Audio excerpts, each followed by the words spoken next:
Hi, and welcome to the Inner Circle webinar. This is Wendy Patton, and I'm really honored that you would spend an hour with me to talk about lease options and real estate investing, any kind of subject to question, creative financing, you name it, we're going to talk about it. For those of you who, if this is your first time, there will be questions that are on the screen that I've already had my team put in there for me to answer that you have already pre-submitted. However, on your GoToWebinar panel, you can ask additional questions that if we have time we'll get to, or if it's a follow-up to a question that I'm answering at that time and you want to kind of explore it a little bit more, feel free to do that. This is your time. My goal is to help you learn as much as you want to learn during this next hour, okay? So let me go ahead and just start clicking through some of these questions and going right into it. All right, so in working with realtors on lease option, hold on, I'm going to pull up I'm going to pull up a different screen so I can see this, you guys, so just 1 second.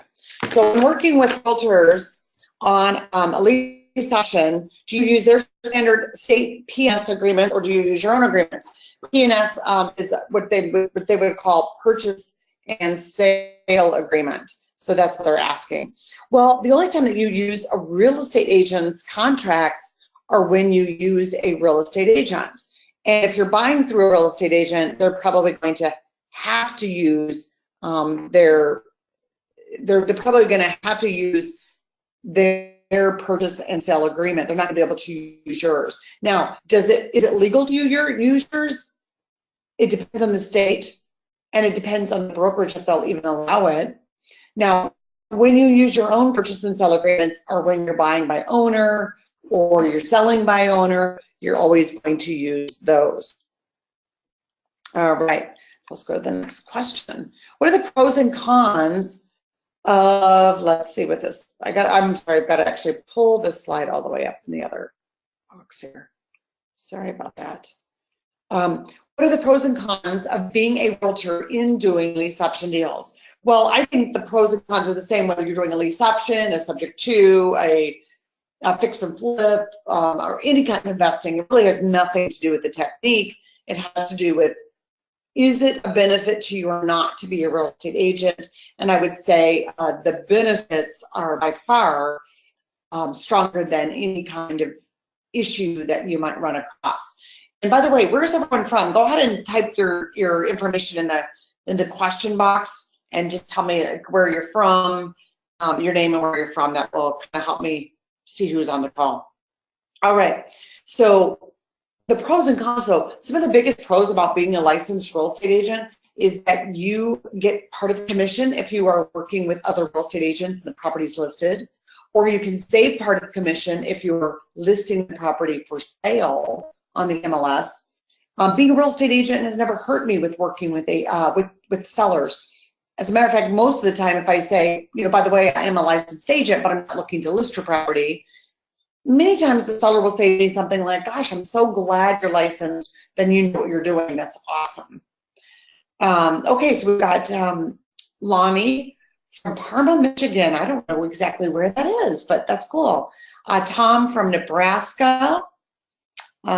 Jeff from the nutball of, I can't read it all, but I'm like, something Jeff said something kind of funny there. You can delete those, Robert, on those ones I said. And then Mike from Robert, I don't know if you can hear me, so if you can delete those first ones, that would be great. Okay, so other pros and cons. So some of the con that most people would say is, if you're a licensed real estate agent, you have to act to a higher ethical standard. And first of all, I don't know why you wouldn't want to act to the top level of ethical standards anyways, is beyond me. Of course, I'm going to want to always be as ethical as possible when I'm doing any kind of real estate investing or even as an agent. I mean, so that never was a negative to me, but that's what some people would say is the negative for being an agent. If I didn't answer your question on that and you had additional questions on that, please let me know. All right, how do you do a lease option remotely? What do you do if you're not there to show the tenant buyer the house Well, here's the deal. So if you are doing that, usually you're going to do this with maybe cooperative lease options where you're optioning the house and then you're just going to flip the contract to a tenant buyer. That would be the time when you're typically going to be remote for lease option. So how do you do remotely? Basically, if you're going to, most of the stuff can be done on the phone with talking to the seller and sending them e-signature contracts or emailing it to them to print and scan back to you. So that's the contract portion of it. Now the part is to try to find a tenant buyer that you can flip it to, right? And how do you do that? Well, the way that you would do that is you would either set up for the seller to show it, which is possible. I typically wouldn't do that because I wouldn't necessarily want the seller and the buyer to chat too much, just because it's, especially with you being far away, it's a little bit easier for them to consider and want to kind of cut you out of that deal.